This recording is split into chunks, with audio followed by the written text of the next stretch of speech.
Laboratório de Otimização Combinatória, professor Alexandre Freire. E vocês estão ouvindo aí a música Break On Through, do The Doors.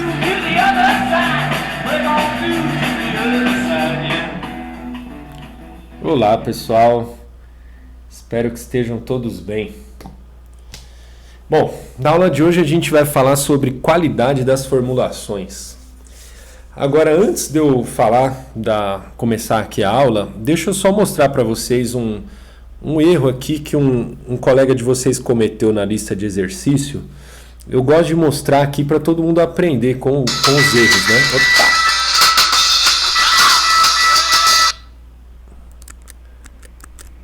Opa! Aqui. Então eu recortei aqui uma restrição do modelo do colega de vocês para mostrar, porque, enfim, quando a gente está começando aí a fazer modelagem de programação linear inteira, muitas vezes a gente não sabe direito o que pode e o que não pode fazer no modelo, né?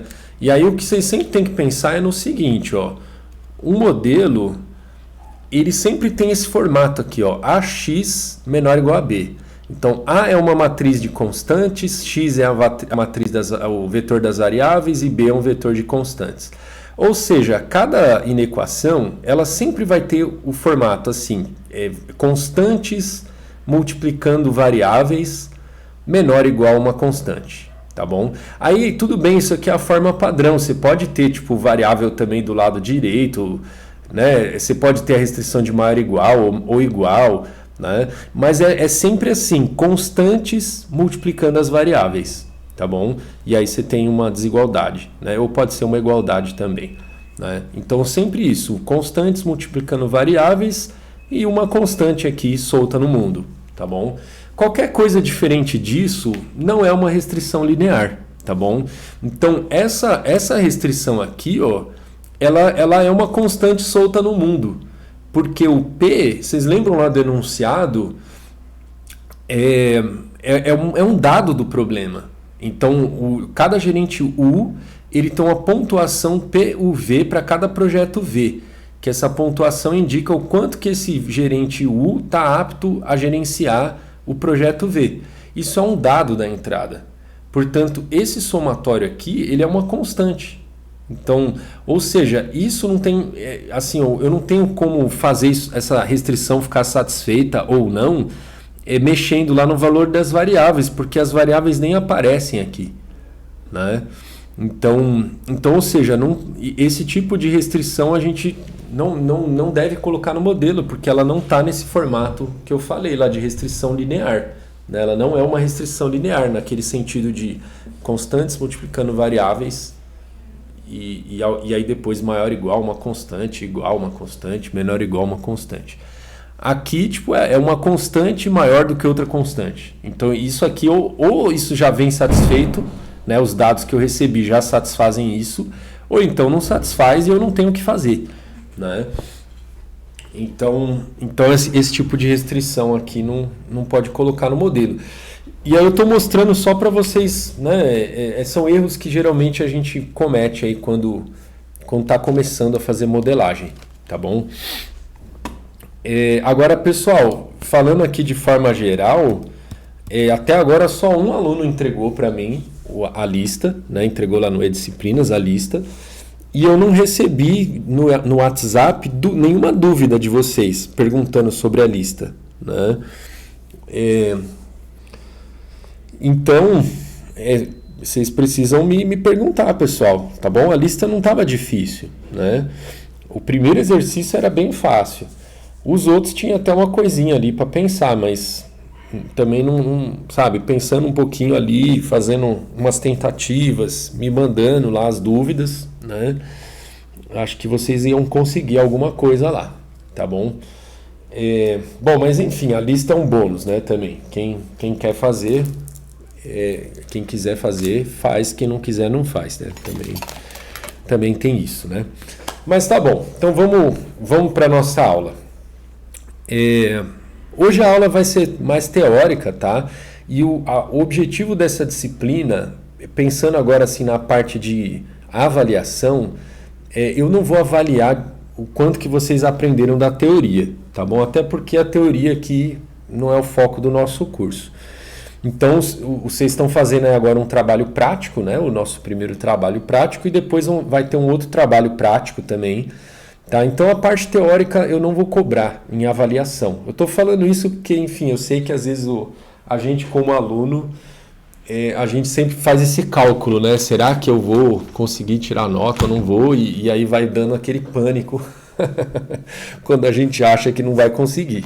Então, para tranquilizar vocês aí, a parte teórica não vai ser cobrada, tá bom? Em avaliação. Mas eu acho que é importante vocês saberem a parte teórica, inclusive muitas vezes ajuda vocês na parte prática, né?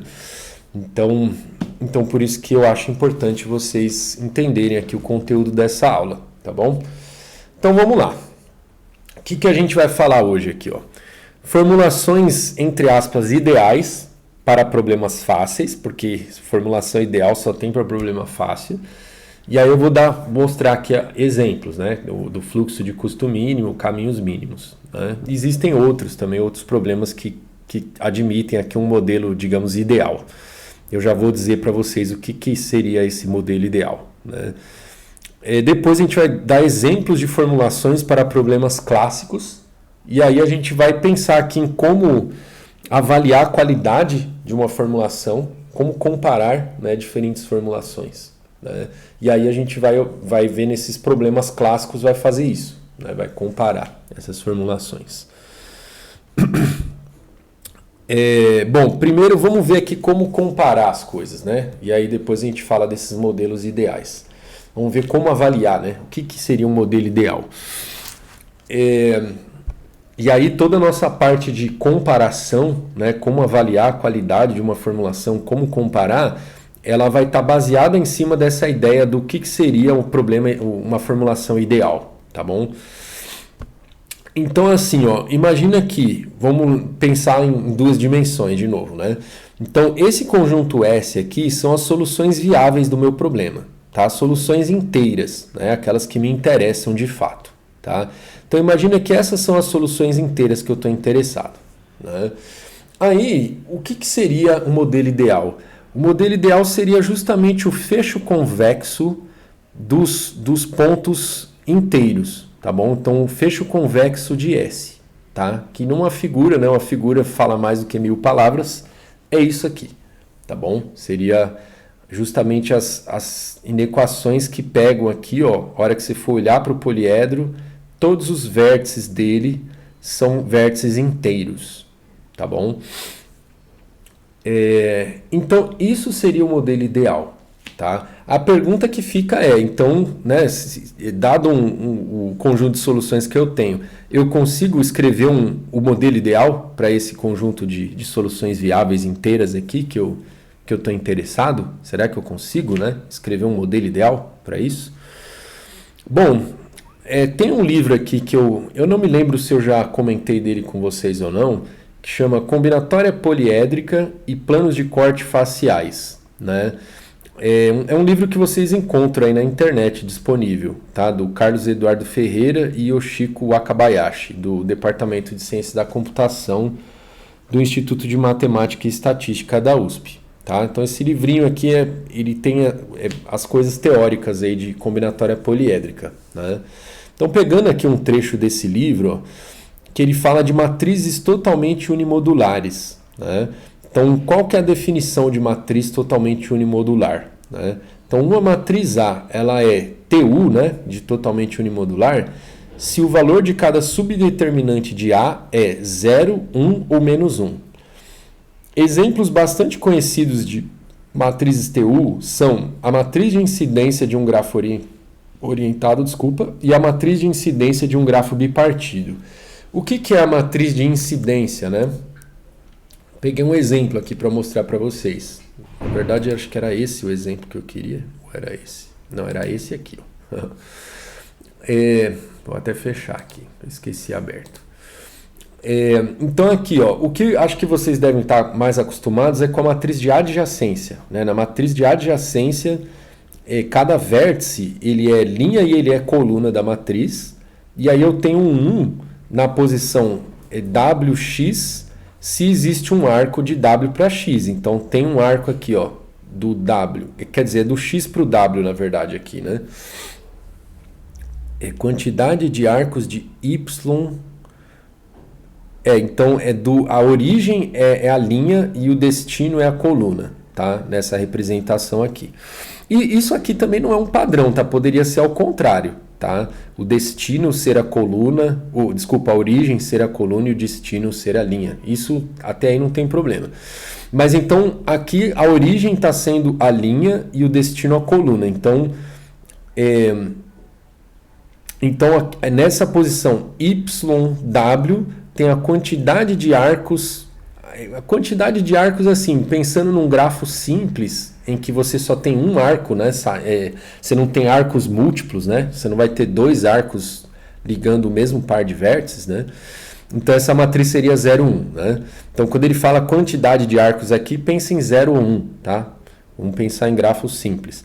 Então é 0 se não tem nenhum arco saindo de Y indo para W e é 1 se tiver, né?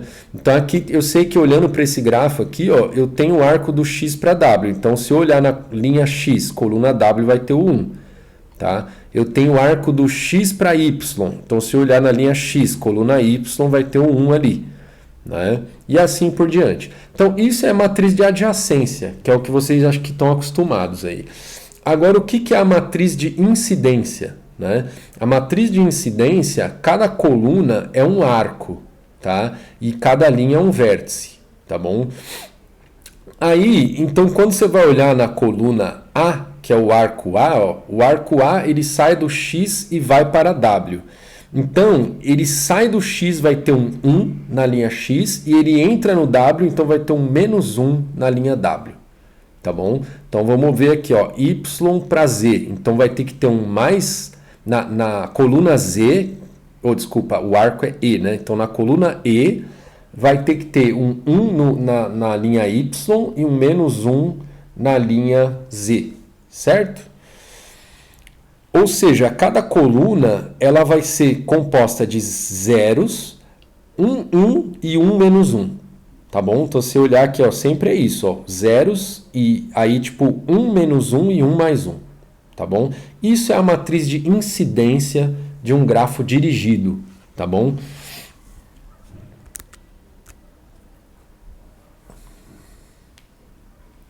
Então, quando a matriz A, que é aquela matriz das constantes lá do nosso programa linear, né? Essa matriz A aqui, ó. Quando essa matriz ela é igual a uma matriz dessa de incidência de um grafo dirigido, né?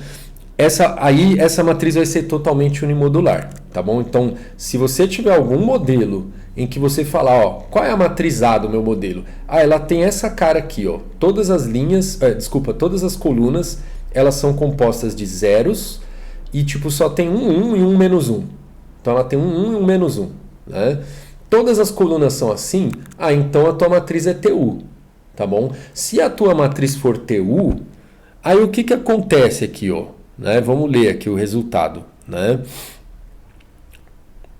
Seja A uma matriz TU e B um vetor inteiro, então o poliedro PAB é inteiro.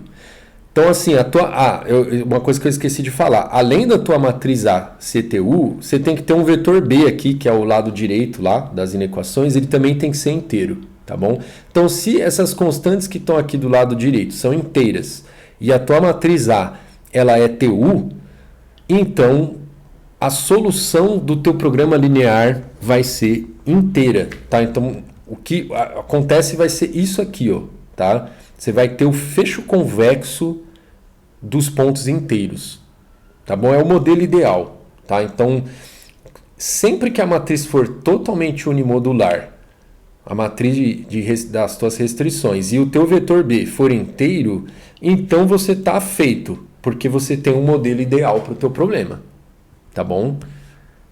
A questão toda é que assim, né? A gente sabe lá da complexidade computacional que isso na verdade assim, é porque, bom, tem muita teoria para eu falar o que eu vou falar agora, tá? Eu vou falar, tipo assim, vocês vão acreditar, porque não tenho como ficar falando muito são muitos resultados, né? Eu teria que gastar várias aulas falando dessas coisas. Mas falando assim, então, grosso modo, isso só vai acontecer quando o problema for fácil, tá? Então, assim, quando eu tenho um algoritmo polinomial que resolve o problema, tá bom? Então, assim, ou seja, se eu tenho um algoritmo polinomial, eu meio que não preciso usar a programação linear inteira, tá bom? Então, essa coisa de modelo ideal, a gente só vai conseguir em problemas fáceis, tá bom? A gente nunca vai conseguir isso para um problema difícil, certo? Mas quanto a isso não tem problema, assim, a gente só está, né, estudando aqui as condições ideais para medir aqui a qualidade dos nossos modelos, tá bom? A gente sabe que na prática o que a gente quer é resolver problemas difíceis, então a gente sabe que a gente não vai ter o modelo ideal, mas aí a gente sabe também, pegando dois modelos diferentes, qual que está mais próximo de ser o ideal, né? Que é justamente o que a gente quer, comparar a qualidade dos modelos, né?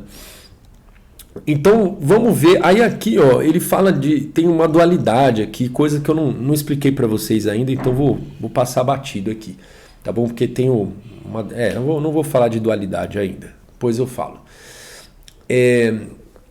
Agora vamos ver um exemplo concreto aqui, tá? De problema fácil e o modelo ideal para esse problema fácil, né? Então, problema de fluxo de custo mínimo.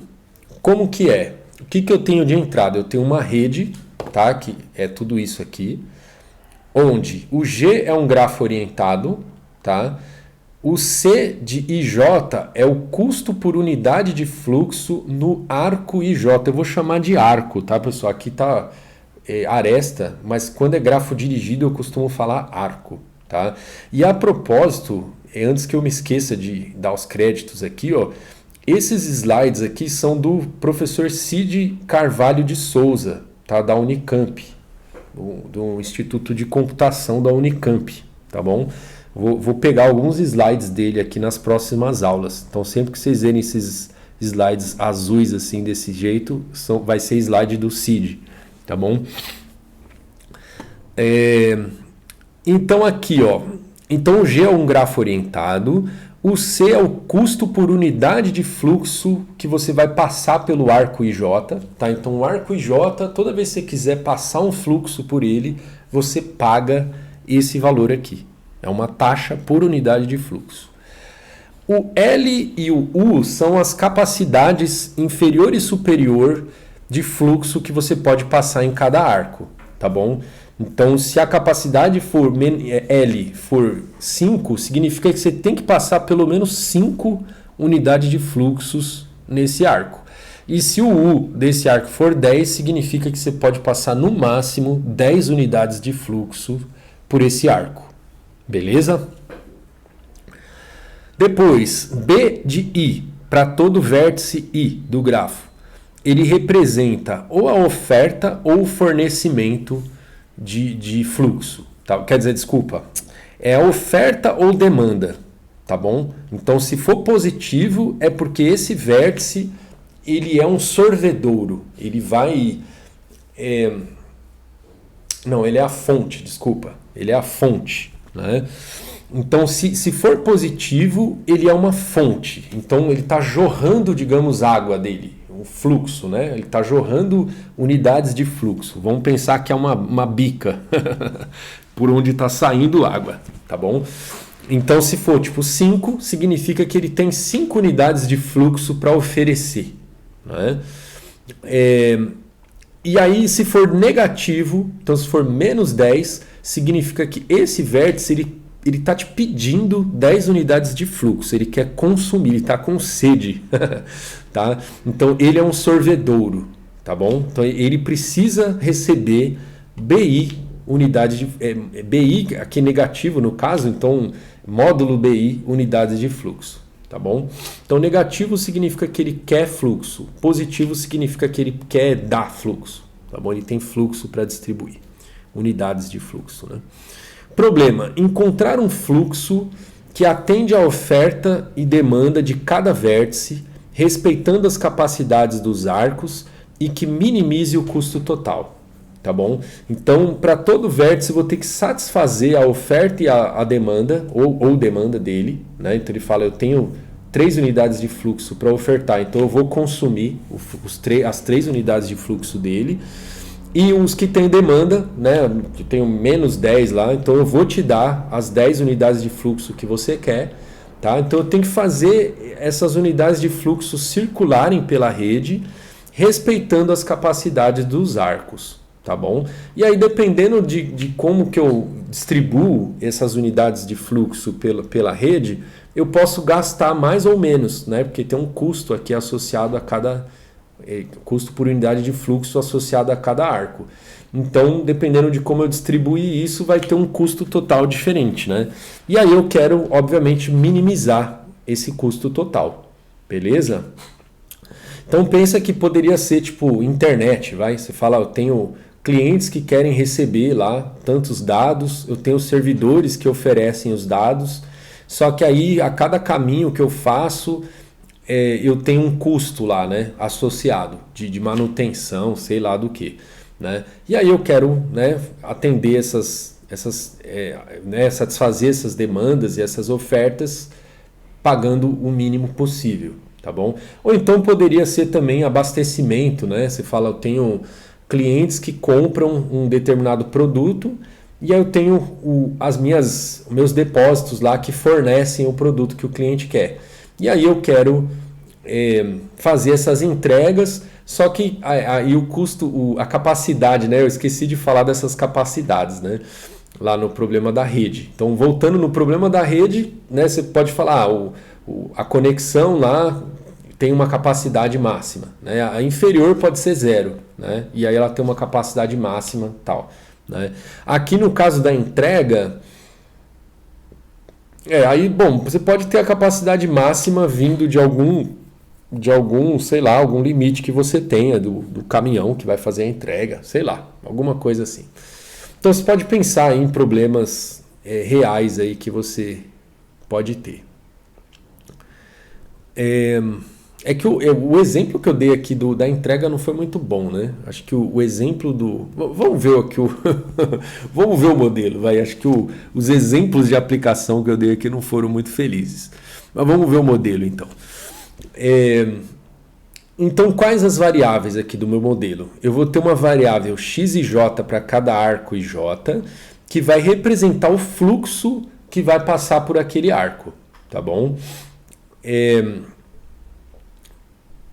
Depois, aqui essa é uma hipótese para que o problema tenha solução viável, né? Se eu pegar e somar todos os b's aqui para todo vértice, a soma tem que dar 0. Ou seja, se tem tipo demanda total de 50, tem também oferta total igual a 50, tá bom? A gente está olhando para um problema que, né, a quantidade ofertada tem que ser exatamente igual à demanda, beleza? Aí qual que é o modelo então? Bom, eu quero minimizar o custo total, né? Então eu vou pegar para todo arco, eu vou multiplicar quantas unidades de fluxo que eu estou passando por aquele arco vezes o custo por unidade de fluxo naquele arco, tá bom? Então essa aqui é a função objetivo. Aí aqui, ó, para cada vértice I, para que a demanda dele esteja satisfeita ou a oferta dele esteja satisfeita, eu tenho que fazer o quê, ó? Vamos pensar num caso concreto aqui primeiro. Então imagina que eu tenho 5 aqui, de 5 positivo, então significa que eu tenho demanda de 5. Né? Então se eu tenho demanda de 5, o saldo entre as unidades de fluxo que entram nesse vértice I e que saem, né? Então se eu somar tudo que entra menos tudo que sai, o saldo tem que dar 5, tá bom? Então pode até entrar 10 unidades de fluxo e sair 5. Aí tipo ficou 5 para mim, entendeu? Então a restrição está dizendo isso aqui, ó. Estou pegando todo arco que entra. Não, aqui são os arcos que saem, né? Então aqui são os arcos que saem menos o que entra. Deixa eu só ver um negócio aqui. O positivo é fornecimento, tá? Então eu que tinha confundido, né? Positivo é fornecimento. Então se eu tenho demanda seria menos 5, né? Então, menos 5. Aí, então, no caso, é o contrário do que eu falei, né? É o que sai menos o que entra, tá bom? Então, aqui, ó, para todo J, tá o quê? Existe um arco IJ, né? Então, ou seja, um arco saindo do I e indo para J, né? Aí eu somo o X e J. Então, ou seja, eu estou somando todas as unidades de fluxo que estão saindo do vértice I, né?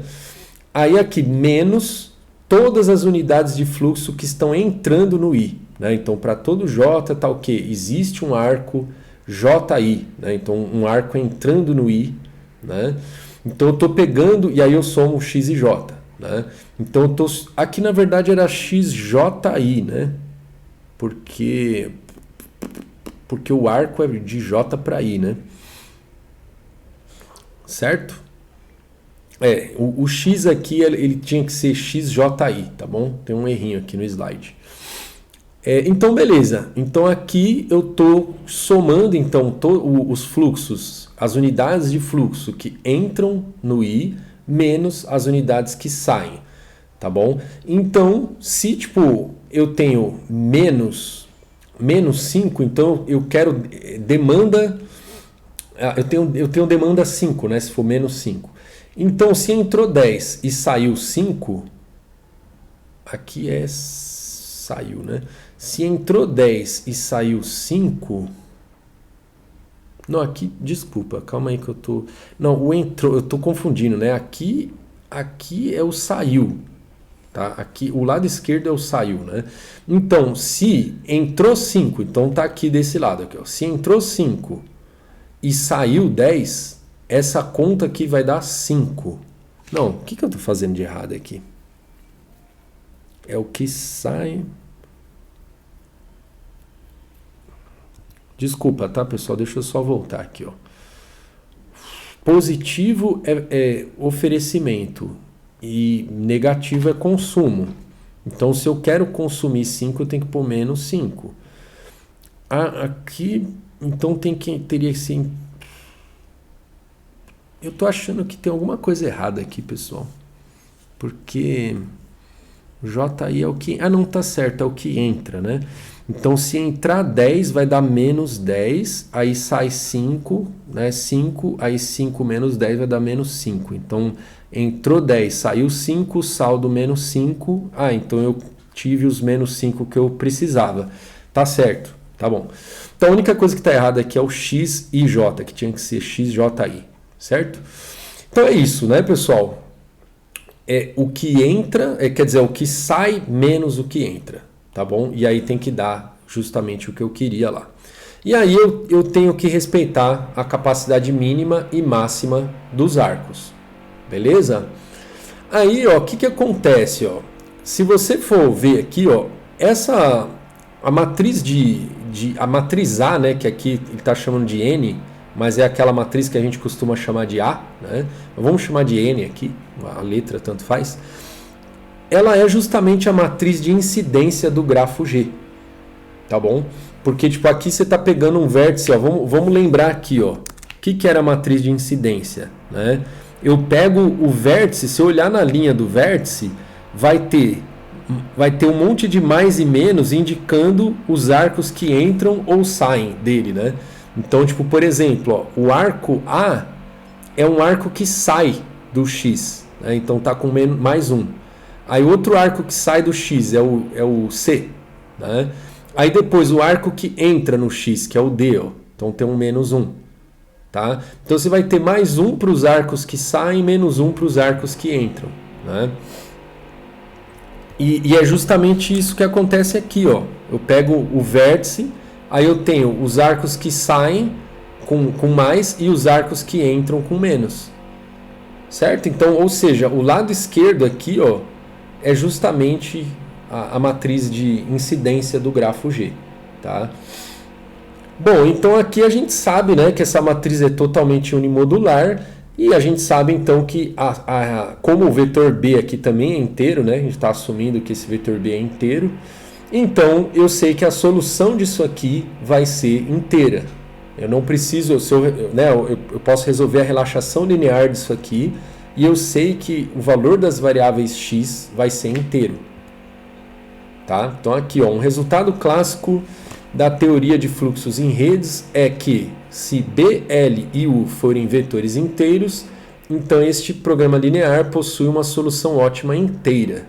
Isso se tiver solução viável, né? No caso, para ter a solução viável, tem que satisfazer essa equação aqui, né? Certo? Não é só isso, né? Não é só isso que tem que satisfazer. Porque se eu não tiver capacidade suficiente nos arcos, ainda assim pode ser que não tenha solução viável, né? Tá? Então também depende aqui da capacidade dos arcos, né? Então, se a rede tiver capacidade aí para eu conseguir encontrar pelo menos um fluxo viável, aí, né, aí vai ter solução viável e a gente sabe que vai ser inteira a solução ótima, né? Mais especificamente falando aqui, todos os vértices desse poliedro vão ser inteiros, tá bom? Isso segue do fato da matriz de incidência N ser totalmente unimodular, certo? Que a gente já viu ali atrás.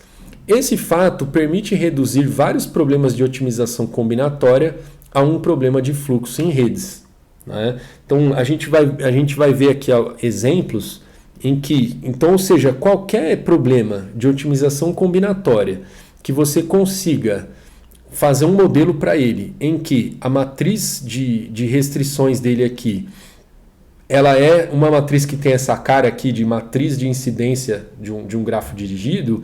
Então ele é basicamente, você pode dizer, né, que é como se ele fosse um problema de fluxo, de custo mínimo, tá bom? É uma instância do problema de fluxo de custo mínimo. Então vamos ver exemplos aqui, ó. Na versão básica do problema de caminho mínimo, o que a gente recebe aqui como entrada? Um vértice S e um vértice T, e o grafo, né, dirigido, e um peso ou custo associado a cada arco. Tá bom? E aí a gente quer encontrar um caminho de custo mínimo de S a T nesse grafo, certo? Problema clássico aí de grafos, né? Aí esse problema, ele no fundo ele é um problema de fluxo de custo mínimo, né? Como que a gente consegue ver isso? Basta a gente considerar que o S ele tem uma unidade de fluxo que ele está ofertando. O T, ele tem a demanda por uma unidade de fluxo. Depois, todos os outros vértices do grafo, eles vão ter demanda zero, tá? Então, eles não querem reter nenhum fluxo neles, e eles não têm fluxo para oferecer, né? E aí, a capacidade dos arcos, a capacidade inferior é zero e a capacidade superior é 1. Né? Então, todo arco pode passar até uma unidade de fluxo, né? Com isso, eu sei que, né, eu vou para encontrar esse caminho mínimo vai ser o quê? Justamente encontrar um caminho de S a T, né? Porque aí eu vou passar a unidade de fluxo por esse caminho todo, saindo do S e entregando esse fluxo para o T. E aí é claro que como eu vou pagar lá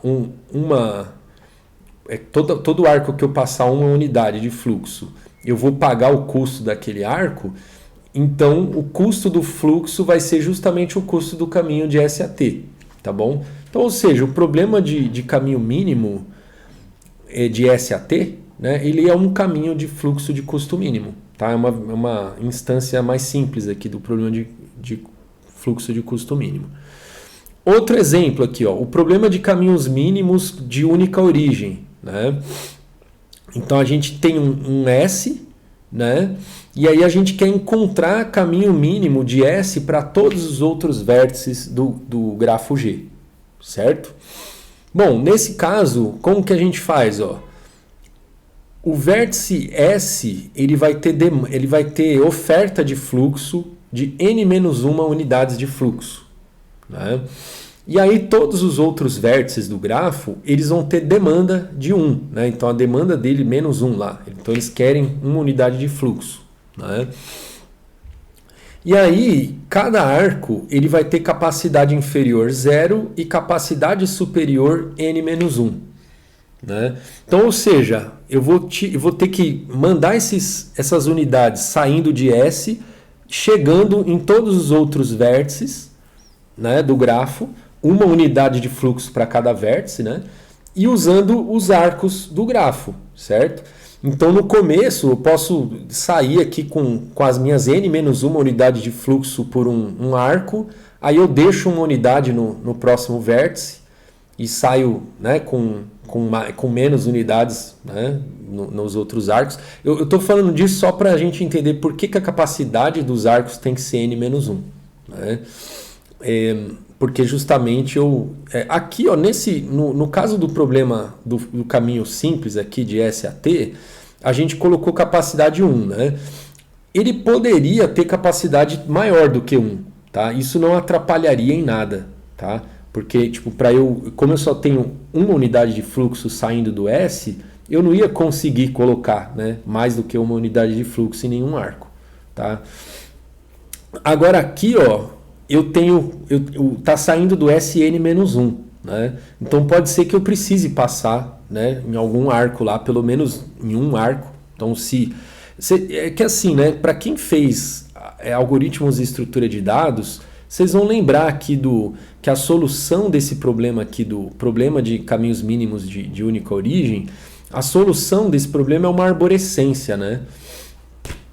Deixa eu pegar uma figura aqui, ó, rapidinho. Arborescência. É uma arborescência, ó, isso aqui é uma arborescência, né? Então a origem está aqui, ó. Então aqui no caso, ó, como eu tenho 1, 2, 3, 4, 5, 6, 7, 8, 9, 10, 11. Eu tenho 11. Eu contei o A, agora eu não sei se eu contei o A. Deixa eu contar de novo. Sem contar o A, tá? Para dar o n-1 eu não vou contar o A. Então eu tenho 1, 2, 3, 4, 5, 6, 7, 8, 9, 10, 11. Então eu teria 11 unidades de fluxo que tem que sair do A. Né? Aí aqui, ó, para essa arborescência, é como se fosse a solução em que eu vou pegar 5 unidades de fluxos e vou mandar por esse arco aqui. Ó. Aí dessas 5 unidades, o B vai consumir uma unidade. Aí ele vai mandar uma unidade para o E e as outras 3, né, porque ele consumiu uma, aí sobraram 4, ele mandou uma para o E e aí sobrou 3 para cá, para esse lado aqui. Aí dessas 3 unidades de fluxo, uma ficou no F, aí uma ele mandou para o K e uma foi para o L. Certo? E assim por diante. Né? Então, ou seja, a capacidade desses arcos aqui, ó, por que tem que ser n-1? Porque se eu tiver uma arborescência em que sai um único arco do S lá, aqui está A, mas pensa lá no nosso caso é o S, né? Então, se tiver um único arco saindo lá na arborescência, né? Lembra que a arborescência ela é um subgrafo do meu grafo original, tá? No meu grafo original eu posso ter outros arcos aqui, né? Mas então, se na arborescência eu tenho um único arco saindo do S, aí esse arco vai passar tipo as n-1 unidade de fluxos por ele, tá bom? Então, por isso que a capacidade dos arcos tem que ser n-1, tá? Então, beleza. Nesse caso, então, quando eu faço isso, a solução do meu negócio vai ser uma arborescência, que é justamente a solução do problema do caminho mínimo de única origem, tá bom? Caminhos mínimos, né, de única origem. Tá? Ele vai encontrar uma arborescência de menor custo, porque ele vai pagar um custo, né, por cada um desses arcos. Agora, deixa eu ver um negócio aqui.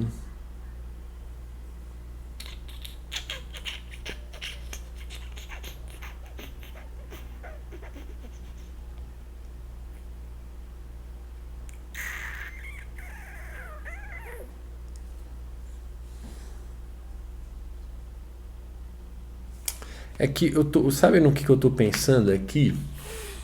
É que é só para, bom, é que assim, vocês teriam que pensar no seguinte, né? Aqui no caso do caso simples aqui, quando eu uso o arco, eu uso com fluxo 1, né? Aí lá na função objetivo eu pago o custo por unidade de fluxo, né? Só que aqui, como eu estou usando o arco ou com 0 ou com 1, tudo bem. Agora aqui ó, eu estou usando alguns arcos, né? Esse arco aqui eu estou usando com mais unidades de fluxo, né? Deixa eu falar para vocês aqui o que eu estou pensando, né? Eu estou pensando no seguinte: a solução do problema de caminhos mínimos de única origem, ela colocaria um custo no arco, o custo do arco como se eu pagasse, tipo, uma vez que eu usei o arco, eu pago aquele custo. No caso do fluxo de custo máximo, ou de custo mínimo, ele paga por unidade de fluxo. Então, tipo, nessa arborescência aqui, por exemplo, esse arco aqui, ó, ele não estaria pagando só o custo do arco, ele estaria pagando o custo do arco vezes 5 unidades de fluxos que está passando por aqui, né? Então, isso aqui que me dá uma pulga atrás da orelha de como enxergar que quando eu encontrar uma solução ótima para esse problema de fluxo de custo mínimo, do jeito que a gente está falando aqui, essa arborescência, ela vai corresponder à arborescência do caminho mínimo de única origem? Né? Não sei dizer.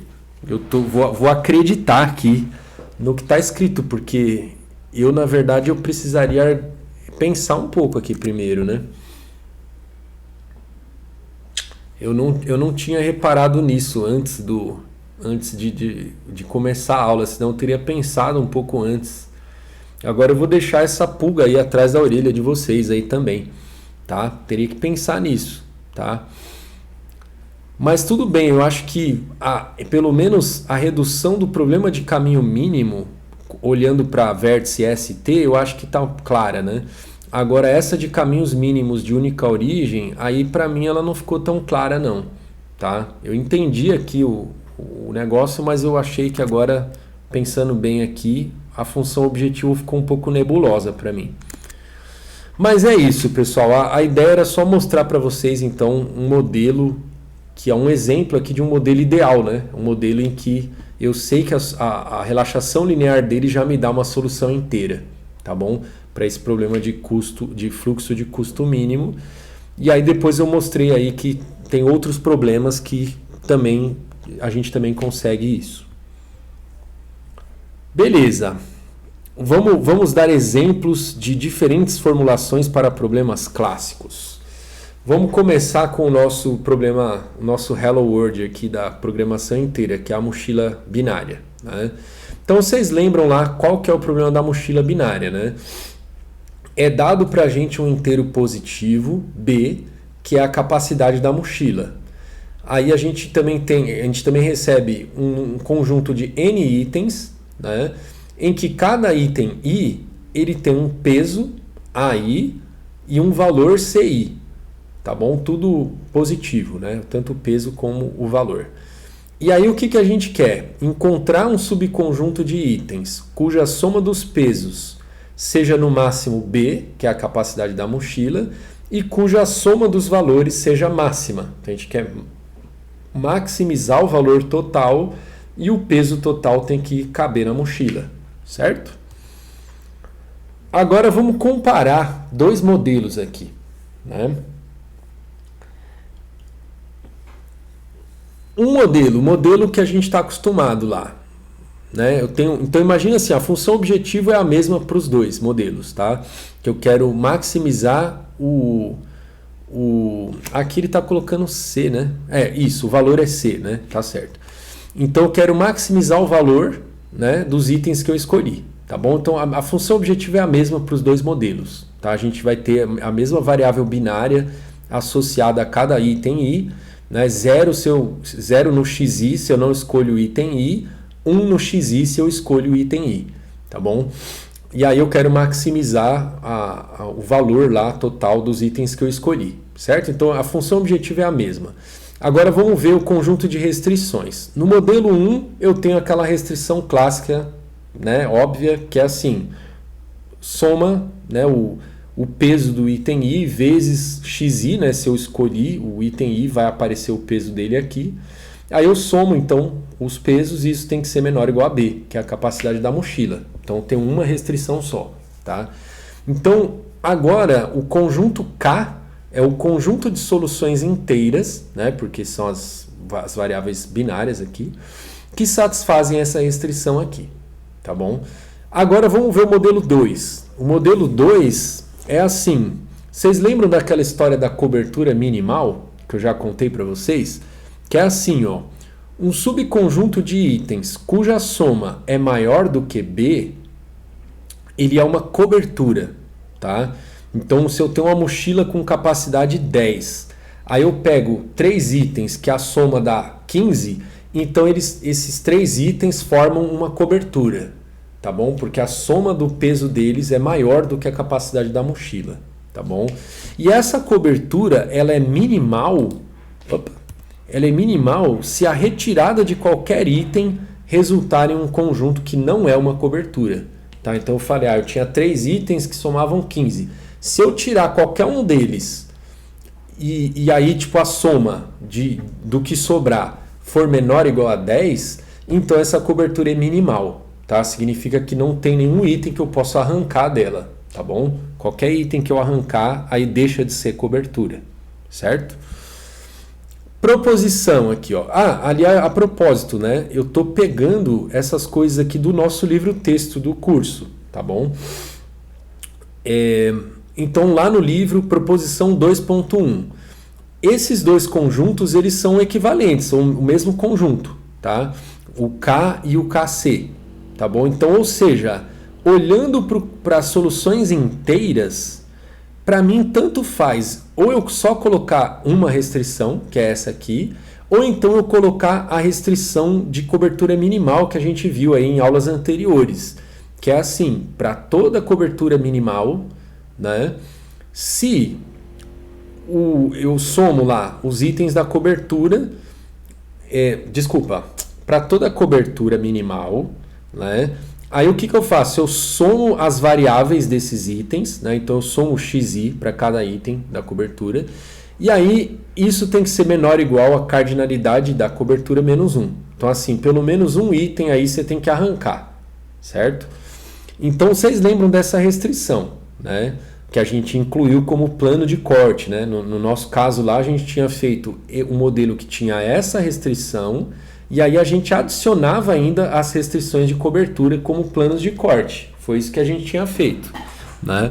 Agora, o que eu estou fazendo aqui é o seguinte, eu estou olhando para o modelo que só tem essa restrição aqui e estou olhando para um outro modelo que só tem as restrições de cobertura minimal, tá bom? Então isso aqui é um modelo, isso aqui é outro, tá bom? Aí essa proposição 2.1, ela está dizendo para mim que se eu for olhar só para soluções inteiras, isso aqui dá na mesma. Você pode ou só ter essa restrição aqui, ou então você pode ter só as restrições de cobertura minimal. Então, para toda cobertura minimal, eu coloco essa restrição. E aí eu não preciso dessa outra aqui. Tá bom? Aqui, acho que é fácil ver isso, né, pessoal? Porque assim, vamos fazer uma prova por contradição, tá? Então, imagina que tivesse algum vetor x em KC aqui, ó, que não fosse uma solução viável aqui da mochila, isso significa que o quê? Que seria um conjunto de itens que estoura a capacidade da mochila, né? Ou seja, seria uma cobertura, né? Aí, se essa cobertura ela não for minimal, significa que tem item que eu posso arrancar dela e que ela continua sendo uma cobertura, né? Então eu vou arrancando os itens até virar uma cobertura minimal, né? Aí, se eu cheguei agora na cobertura minimal, bom, aí eu tenho essa restrição aqui, ó, que ele diz que a soma dos xis aí da cobertura teria que ser menor ou igual a C-1. Pô, mas na minha solução, como, né, esse item está lá na minha solução, esses itens, né, estão lá na minha solução, então essa soma vai estar dando C. Então, tipo, isso é uma contradição, entendeu? Então, ou seja, não tem como ter uma solução X aqui que estoura a capacidade da mochila se eu coloquei essas restrições de cobertura minimal para todas as coberturas minimais, certo? Então, beleza. Ou seja, isso aqui são duas formulações diferentes para o mesmo problema, tá bom? Que é o problema da mochila binária. E agora vamos pensar aqui qual dessas duas é melhor, né? Vamos tentar comparar qual dessas duas formulações é melhor, tá bom? Aqui, pessoal, deixa eu só fazer uma ressalva, né? Uma ressalva prática, tá? Porque aqui no nosso caso a gente não está focado nisso agora na teoria, mas na prática. O que acontece? Aqui eu tenho uma restrição só, né? No modelo K. No modelo KC eu posso ter uma quantidade exponencial de restrições, tá? Por quê? Porque tipo, eu estou colocando uma restrição para cada cobertura minimal e a quantidade de coberturas minimais pode ser exponencial, tá bom? Então esse modelo 2 ele pode ser gigantesco e imenso, tipo assim, a ponto de eu não conseguir, pensando na prática, né? Eu posso nem conseguir montar esse modelo, de tão grande que ele é. E esse modelo ele é compacto, ele tem uma restrição só, tá bom? Mas a gente vai comparar agora qualidade assim em termos de limitante, né? Não é de limitante, assim, é o do quão perto eles estão do modelo ideal, que seria o fecho convexo lá, né?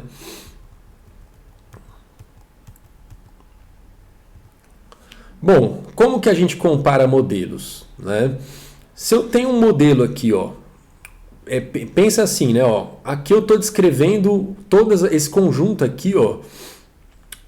Imagina que eu tenho duas formulações diferentes para o mesmo problema, tá? Então é isso que essa primeira parte está dizendo, ó. Então o conjunto S são as soluções inteiras viáveis que eu estou interessado, né?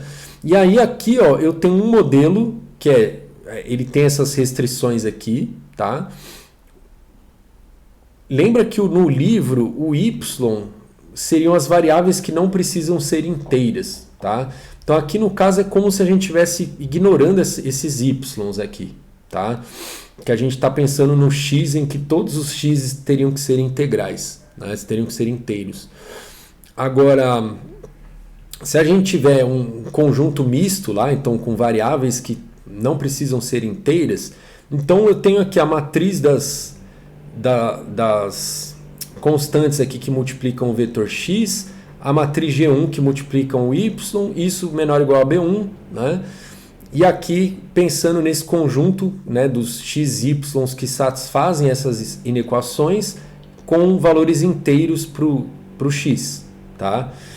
Então, ou seja, isso aqui é uma formulação para mim, né? Aí, ó, se essa formulação e essa outra aqui, ó, que é a que tem o 2 aqui, né? Se elas estão representando o mesmo conjunto de variáveis, de soluções, né? Ou seja, são duas formulações diferentes para o mesmo problema, né? Que é o que acontece aqui, ó. Aqui eu tenho duas formulações diferentes para o mesmo problema, né? Aí, ó, o que eu quero fazer? Eu vou considerar as relaxações lineares aqui, ó. Então, o P1 é a relaxação linear do primeiro modelo, P2 é a relaxação linear do segundo modelo, tá? Aí, ó, se o P1 for estritamente, se ele tiver estritamente contido em P2, então o primeiro modelo é melhor do que o segundo, tá? Então, pensa assim, né? Era bom eu ter uma figura aqui agora, mas não tenho. Porque assim, né? O ideal para mim seria ter o fecho convexo. Mas aí o que acontece? Eu posso ter um modelo aqui, ó, que ele não é o fecho convexo, ele é uma caixa quadrada aqui, ó. Vamos supor, é uma caixa quadrada que pega esses pontos aqui, ó, pertinho aqui, né? Aí eu tenho um outro modelo que ele é um pouco mais, ele não, eu vou fazer diferente, vai. Imagina que é uma caixa quadrada grande aqui, ó. Imagina o primeiro modelo, uma caixa quadrada grande aqui, ó. O segundo modelo, uma caixa quadrada menor aqui, ó, que ela está contida dentro dessa outra caixa quadrada. Tá? Está estritamente contida. Então, se ela está estritamente contida, então ela é melhor, né? Porque ela está mais perto de ser o fecho convexo, certo? Então, tipo, o que a gente está dizendo que um modelo é melhor é justamente quando isso acontece, ó. Quando um poliedro está estritamente contido dentro do outro, tá bom? Se os dois são equivalentes, né? Se o P1 é igual ao P2, então as duas relaxações elas têm a mesmas soluções viáveis, então os modelos são equivalentes, tá bom? Agora, se eu pegar, tipo, eu tenho o P1 menos o P2 e o P2 menos o P1, ambos são não vazios, então eu não tenho como comparar esses dois modelos, tá? Então, pensando graficamente, se eu tivesse... Puxa, eu devia ter feito uns desenhos aqui, né? Agora eu vou ficar devendo. Então, se eu tivesse, pensando assim graficamente, né? Eu teria um modelo aqui, ó, mais ou menos assim, né? Como se fosse um retângulo deitado aqui, ó, contendo esses pontos. Então, imagina um retângulo larguinho aqui, ó, largo assim, na largura desse eixo X que está aqui, né? Só que ele é um pouquinho mais apertadinho aqui, né? Para ser um retângulo, né? Então, mais ou menos desse tamanho. Aí, se eu tivesse um outro modelo, que fosse um outro retângulo, só que um retângulo de pé, tá? Então, imagina que ele agora ele tem aqui, ó, a altura desse eixo Y, só que ele é fininho aqui, né? Ele pega aqui bem onde o meu mouse está passando aqui, ó, tá? Então, um modelo é assim, ó, esse retângulo de pé, o outro é esse retângulo deitado, tá? Então, esses modelos são incomparáveis, porque tipo, não é que um está estritamente contido dentro do outro. Um tem um pedaço que o outro não tem, e o outro também tem um pedaço que um não tem, tá? Então, eles são incomparáveis, tá bom? Do ponto de vista teórico, tá? Do ponto de vista prático, você pode comparar, fazer experimentos, né, e tal, mas do ponto de vista teórico, eles não são comparáveis, tá bom? Beleza. Agora vamos ver quais as condições que a gente tem que... Como que a gente sabe, né, que quando um modelo está estritamente contido dentro do outro, né? Quando o modelo estiver estritamente contido dentro do outro, eu vou conseguir... Então, pensa assim, o modelo A... Vou fazer do jeito que está aqui, né? O P1... quando ele está... e a gente não vai falar estritamente, tá? Então, vamos falar contido primeiro, tá? Então, geralmente essa prova de estar estritamente contido, ela tem duas partes. Uma parte é provar que um está contido dentro do outro, né? Aí depois, para provar que está estritamente contido, aí eu tenho que apresentar uma solução que teria no P2, mas não tem no P1, tá? Então, primeiro, se eu provar que P1 está contido no P2, depois eu pego uma solução que eu sei que está em P2 e não está em P1, aí eu mostrei que está estritamente contido, tá? Então, ou seja, a parte principal, vamos dizer, não é a parte principal, vai. Então, assim, tem duas partes, mostrar que está estritamente contido. Uma parte é mostrar que está contido, a outra parte é mostrar que tem uma solução no P2 que não tem no P1, tá? Então vamos ver essa parte do contido aqui, né? Como que eu provo que P1 está contido em P2, né? Então, como que eu mostro isso? Bom, se todas as inequações que descrevem o P2, elas forem combinações lineares das inequações que descrevem o P1, então o P2 o P1 está contido no P2, tá? É basicamente isso que está escrito aqui, ó. Se todas as inequações de P2, né, elas são obtidas a partir de combinação linear de inequações. Às vezes eu estou falando equação, às vezes eu estou falando inequação. Pensa tudo em equação, tá?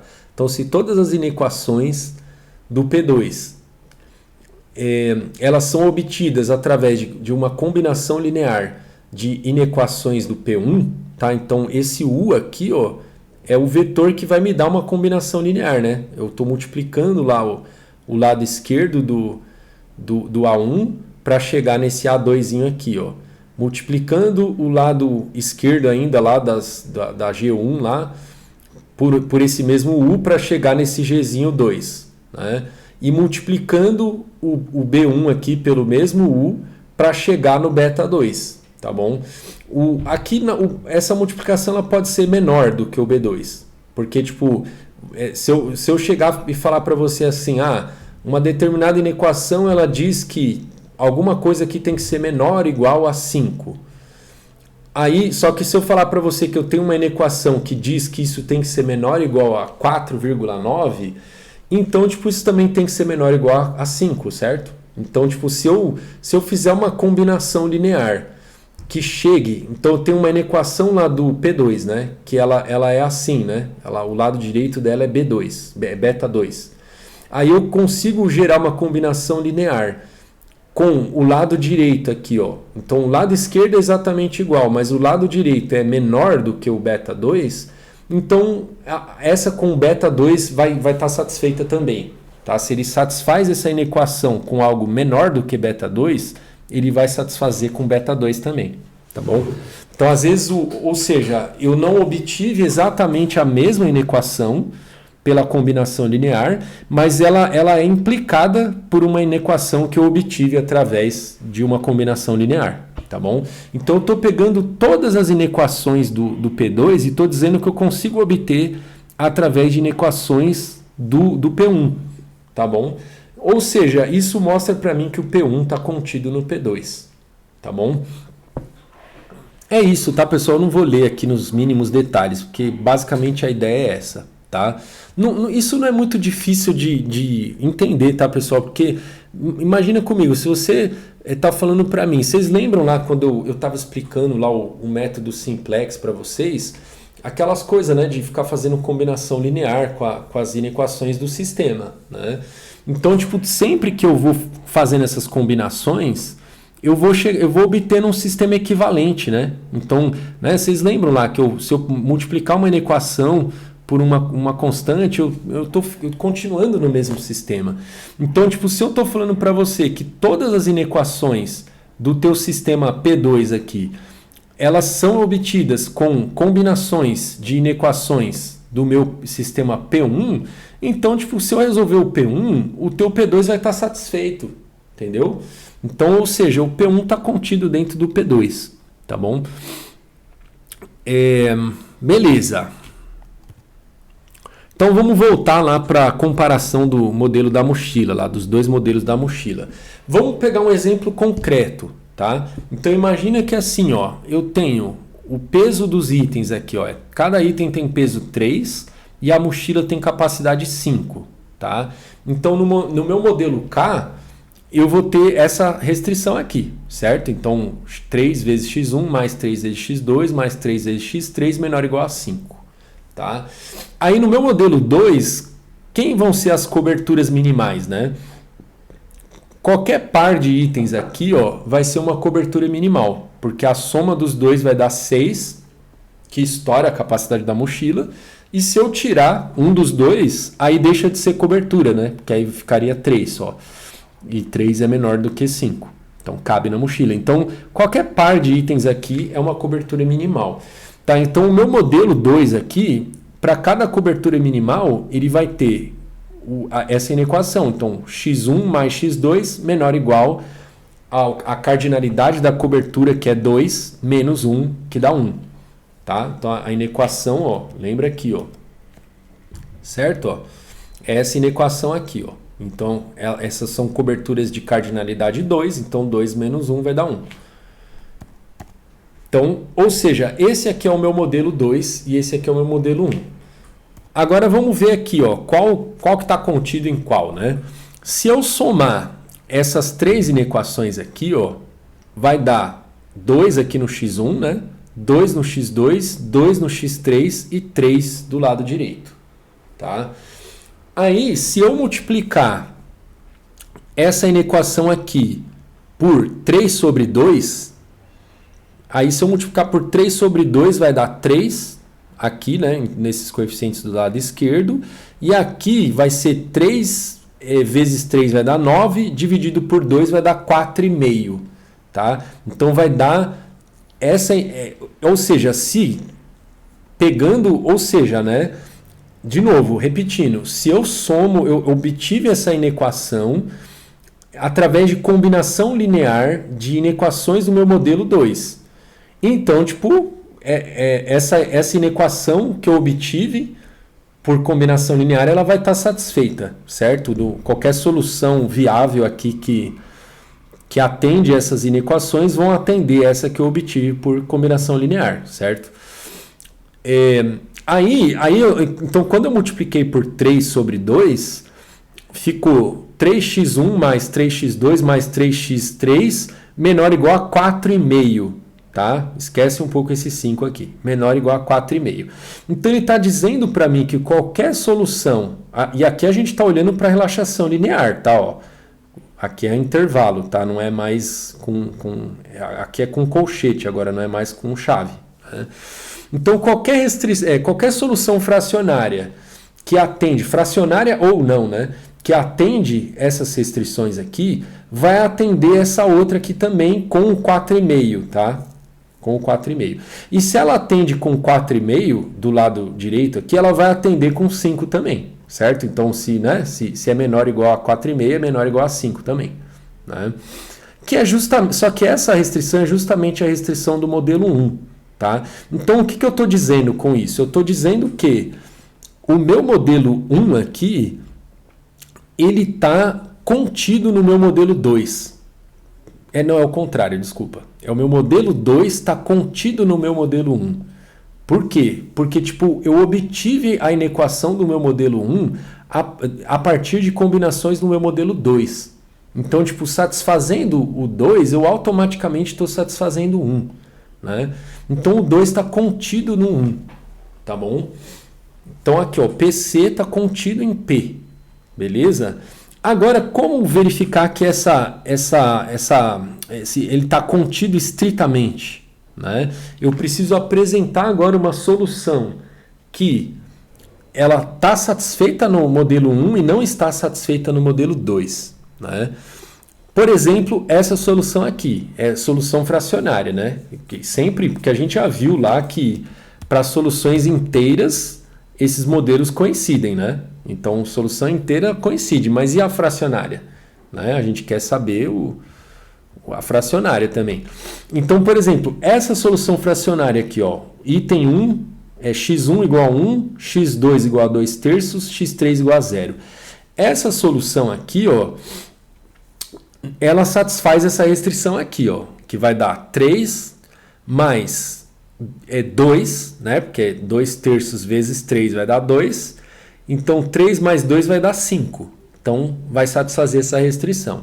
Só que essa solução ela não é satisfeita por essa primeira inequação aqui. Ó. x1 mais x2 menor ou igual a 1. Né? x1 mais x2 vai dar 1 mais 1 terço, mais 2 terços, que é maior do que 1. Ou seja, essa solução ela é viável no modelo 1, mas ela não é viável no modelo 2. Certo? Então a gente viu que o 2 estava contido dentro do 1 e agora a gente viu que ela está estritamente contido, porque tem solução lá do 1 que não é satisfeita no 2. Certo? Então, ou seja, o modelo 2 é melhor do que o 1, certo? Porque ele está estritamente contido dentro do 1. Tá bom? Então o modelo 2 é melhor do que o 1. Né? É verdade isso? É verdade ou não é? Pensa aí você. Né? Então, pausa o vídeo aí e pensa aí. Porque, na verdade, o que acontece?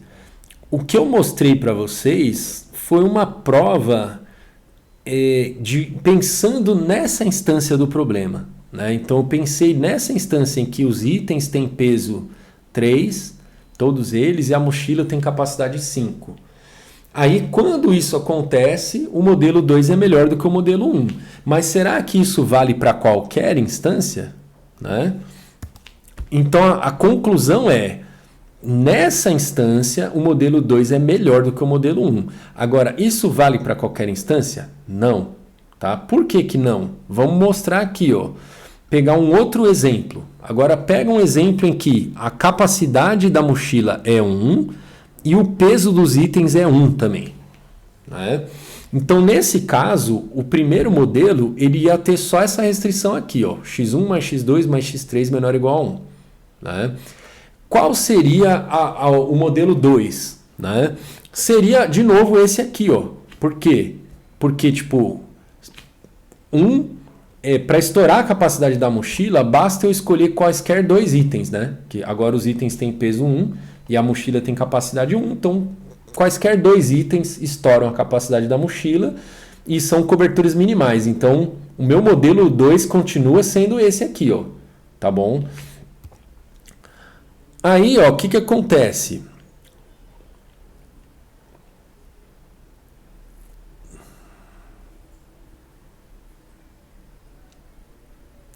Aqui o que acontece, né? Primeiro, vamos ver a história da combinação linear lá, né? Aqui, ó, quem está contido em quem, né? Primeiro é o... Cadê aqui? Quem tá contido agora é o 1, né? O 1 está contido no 2, né? Como que a gente vê que o 1 está contido no 2, né?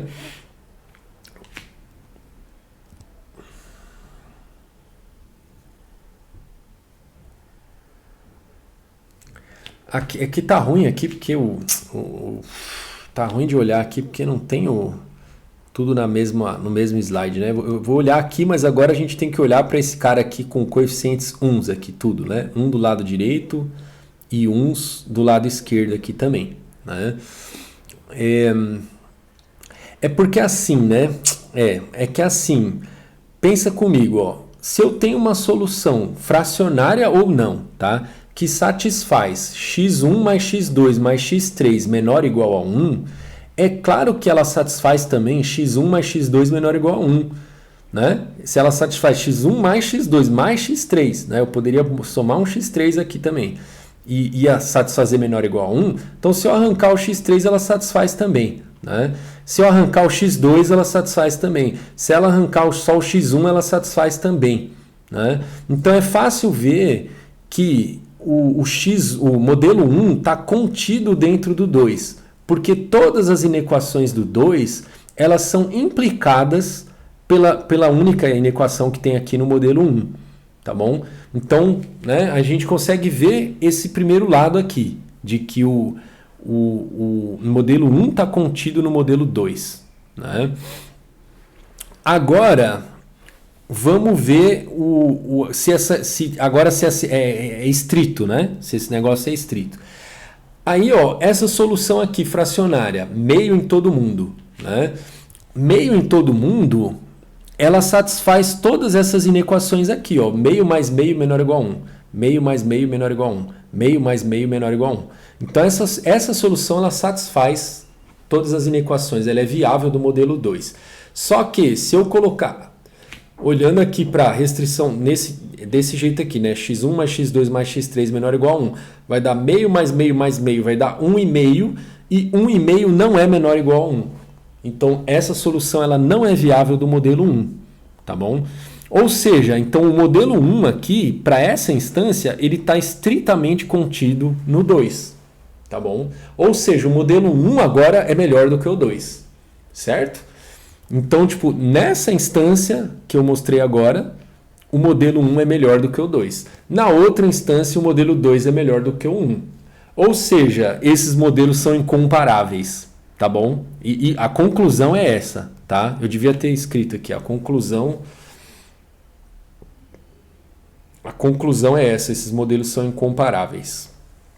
E aí, para algumas instâncias, um é melhor, para outras instâncias, o outro é melhor. Beleza? Vamos fazer uma pausa aqui.